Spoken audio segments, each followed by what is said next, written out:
What the heck? Okay, well, this is one other thing I forgot to mention when it came to the ending of Secret Wars. Um, there's a few people who, under the mistaken belief, because they didn't like Hickman's run because it's so forgetful when it came to this. Because I remember because I have better memory when it comes to comic books like this. During the course of Secret Wars, it was revealed that Doctor Strange had got his hands on a version of the Infinity Gauntlet, despite the fact that in New Avengers number 3, the Infinity Gauntlet, the Infinity Gems, all at one, were in fact destroyed. My guess is he probably got these gems from an alternate universe. As what happened to these gems, completely unexplained. My guess is Black Panther probably still has them because Black Panther in issue 9, in order to do everything else, undo everything that happened in this entire event, he goes back in time. Now, this is something I call bullcrap on a couple of reviewers. He does not go back to the first shoot of Hickman's run for Avengers. That is a complete lie. And forgetting the fact that he goes back to New Avengers #1. Not Avengers #1. His run for Avengers had nothing to do with incursions at all. It's his run for New Avengers that had to do with the incursions. That's where he goes back to. In the original issue, what he saw was another Earth that was trying to collide with the planet. This time, when he went back in time, apparently the incursions never happened, and he sees the start of the Alpha Flight program.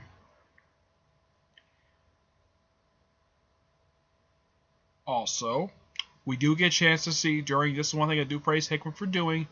We do see a exchange of dialogue between Ultimate Reed Richards and 616 Reed Richards. Now, one thing I should bring up is, some people might ask, who the heck survived the incursion? Well, it's actually quite strange, really. So Hickman, out of all the heroes in the 616 universe that survived, there's this one life raft that apparently survived the destruction of Earth. And these following heroes survived: Miles Morales, Peter Parker, aka both Spider-Man, Reed Richards, Black Panther, Star-Lord, and Carol Danvers. This is who he chose to... Oh, and female Thor. He also chose female Thor, so I almost forgot female Thor. Now, do any of these characters have an effect on the actual story? Reed Richards does.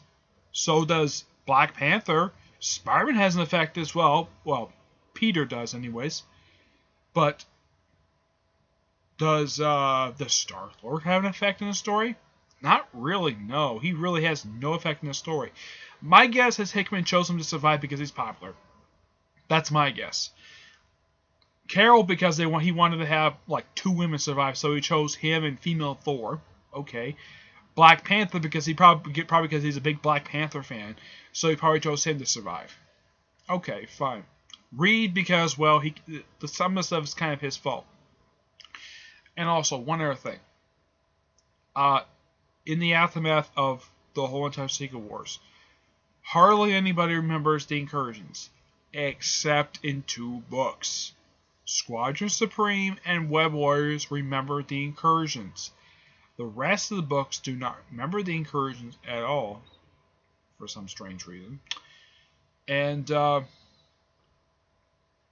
yeah, it's like nobody else got the memo except for, everybody got the memo to ignore, apparently. So, because Hickman undid his run for Avengers, people think, oh, he undid his entire run on both books. No, he just did pretty much his whole run on New Avengers, and he also undid about the last, I'd say the last, if I would take a guess, probably about 15 issues of his run, 15, 16 issues of his run for Avengers. And plus all the Last Day stuff was all completely undone. So some people might say, "Oh, it's complete pointless." No, it's not. It's not complete pointless. There's some so good storytelling there when it comes to these books. But yeah. So 2 more things wrong with Secret Wars I had to bring up. Okay, so that's it. Stay tuned for more videos. Like I said in the last video, please give this video a thumbs up and subscribe to my channel.